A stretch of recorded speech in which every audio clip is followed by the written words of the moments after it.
Hey guys, welcome back to my channel. Hope you guys are doing well. And today I'll be showing you another exciting recipe. It's this blueberry vegan cream cheesecake, which it looks exactly like your regular cheesecake and it tastes also really good. So let's get started. In a bowl, I've taken flour. After that, I've taken powder sugar, and then I've taken vegan butter. You can add margarine if you feel like. Make sure that it's cold enough. Now we're going to rub it with the flour so that it becomes a really crumbly texture, and then we'll add 2 tablespoons of water so that the dough starts combining together. Also, don't forget to like, share and subscribe to my channel. You can also follow me on Instagram for more such healthy recipes and unique recipes, and if you face any issues you can connect with me on Instagram also. So here you can see that I've added 2 tables. I'm going to add 2 tablespoons of water, but make sure I added first 1 tablespoon and I mixed it with the dough, and then after that if you feel like, you can add another tablespoon.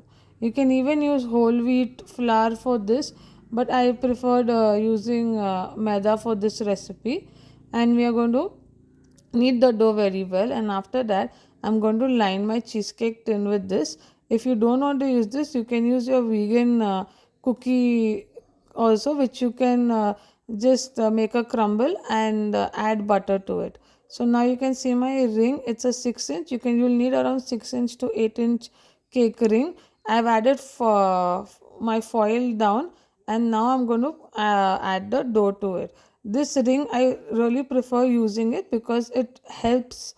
It's easy to demold the cheesecake. So now you can see I'm making sure that my dough is nicely kept around the ring, and I'm using a spoon so that to flatten this dough. We'll bake it at 180 degrees for 20 to 25 minutes. You can make it golden brown if you want, but if you don't like, you can just keep it how I have done. And now after that we're going to go for the filling. So here I've added silken tofu, I've added cornflour, powdered sugar, oil, and I squeezed a little bit of lemon juice in it. Make sure the seeds don't go inside. Blend everything really well and your cheesecake mixture is ready. You can see it's so much similar than your regular cheesecake. Now my crust, you can see it's not golden brown because I preferred it this way, but you can make it a little bit more golden brown once, and bake it for a little more time. Make sure it's cool enough, and then we'll add the cheesecake mixture to it. Spread the cheesecake mixture evenly in the tin. And just to add another flavor, I added blueberries compote in this recipe. So if you don't want to use blueberries, add vanilla essence, because the soya taste for me personally, it's a little bit strong in the cheesecake. I just made a swirl for the blueberry, and then we're going to bake it at 180 degrees for 30 minutes. This doesn't take that much time as it for regular cheesecake. And after the swirl and everything is ready, I took a bigger tray, I added water to it, and then after that I baked it. So also, once the cheesecake is done, to know that your cheesecake is done, the sides will be set but the center should be wobbly. And I prefer keeping my cheesecake, cooling it overnight and then cutting it. You can do it even for 5 hours, that's also fine. So you can see it's so easy to demold your cheesecake with this cake ring, and if you just remove the foil, and then this is ready.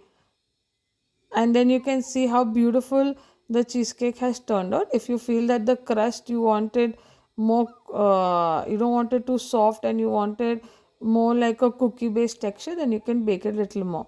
I topped it up with more blueberries, and then you can see how nice it looks. Just slice it into the desired pieces that you want, and the cheesecake is ready. Hope you enjoyed this recipe.